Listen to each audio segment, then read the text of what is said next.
Hello friends, welcome to Lisa's Tasty Kitchen. Hello అండి, ఈరోజు వీడియోలో బనానా బోండాలను తయారు చేసుకుందాము. అరటిపళ్ళతో చేసే ఈ బోండాలు చాలా టేస్టీగా ఉంటాయి, పిల్లలకు ఎంతగానో నచ్చుతాయి. అలాగే చాలా త్వరగాను ఈజీగాను తయారు చేసుకోవచ్చు. మార్నింగ్ బ్రేక్ఫాస్ట్లోకైనా లేదంటే ఈవినింగ్ స్నాక్స్గా కూడా మీరు ఇవ్వచ్చు.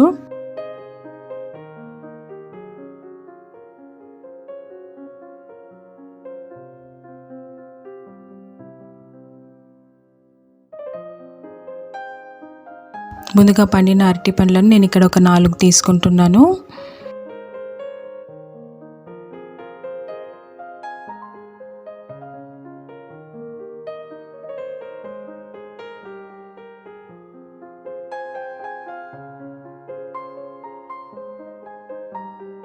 ఈ విధంగా మెత్తగా మ్యాష్ చేసుకోవాలి.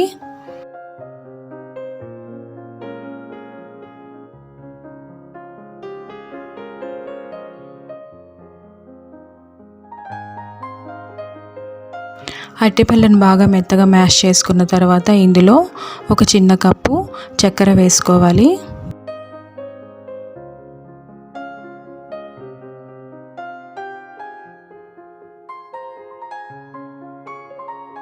చక్కెర కూడా బాగా కలుపుకున్న తర్వాత ఒక కప్పు గోధుమ పిండిని వేసుకొని, అలాగే కొద్దిగా వంట సోడా, ఇలాచీ పౌడర్, కొద్దిగా ఉప్పు, జీలకర్ర వేసుకొని తగినన్ని నీళ్లు వేసుకొని పిండిని బాగా మెత్తగా ఉండలు లేకుండా కలుపుకోవాలి.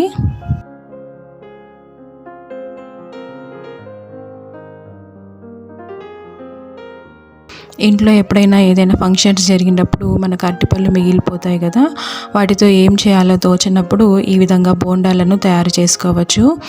ఇవి వారం రోజుల పాటు ఫ్రిడ్జ్లో పెట్టుకుంటే చెడిపోకుండా ఉంటాయి.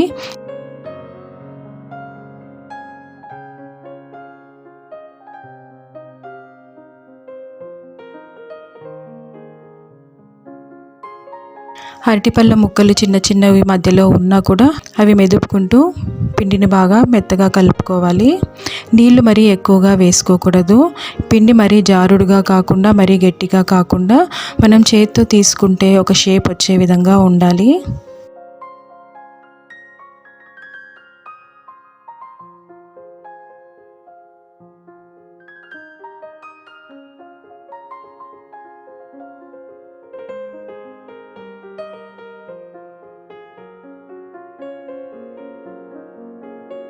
చూడండి, ఈ విధమైన కన్సిస్టెన్సీతో పిండిని కలుపుకోవాలి.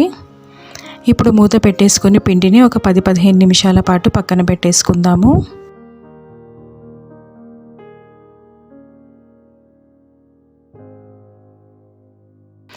నిమిషాల తర్వాత ఇందులో కొన్ని కట్ చేసుకున్న కొబ్బరి ముక్కలు వేసుకోవాలి. నేను ఇక్కడ పచ్చి కొబ్బరి ముక్కలు వేసుకుంటున్నాను. ఇవి కూడా మనకి తినేటప్పుడు నోటికి తగులుతూ క్రంచీగా బాగుంటుంది.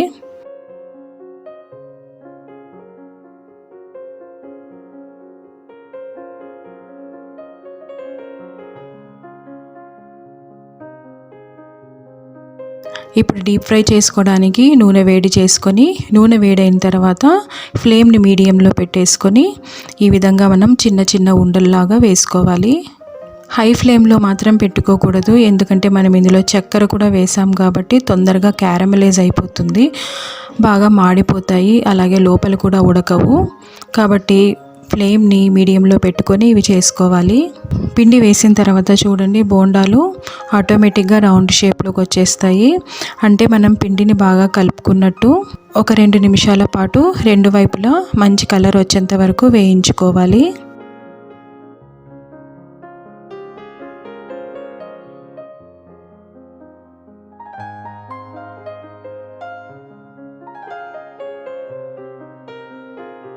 చూడండి, చూస్తుంటేనే ఎంతో యమ్మీగా అనిపిస్తున్నాయి కదా. ఇవి వేడివేడిగా తింటేనే చాలా టేస్టీగా ఉంటాయండి. ఈ విధంగా మిగిలిన పిండితో అన్ని బోండాలను తయారు చేసుకోవాలి. మీరు కూడా ఈ రెసిపీని ఇంట్లో అరటిపళ్ళు లేకపోయినా సరే బయట నుంచి తెచ్చుకొని అయినా కూడా ఈ రెసిపీని చేసుకోండి. పిల్లలు పెద్దలు అందరూ ఎంతగానో ఇష్టపడతారు. మీకు ఈ వీడియో నచ్చినట్టయితే తప్పకుండా నా ఛానల్ని లైక్ చేయండి, షేర్ చేయండి మరియు సబ్స్క్రైబ్ చేసుకోండి. అంతే, ఎంతో టేస్టీగా ఈజీగా అయిపోయే బనానా బోండాలు రెడీ అయిపోయాయి. How you guys enjoyed our video? Don't forget to subscribe, like and share.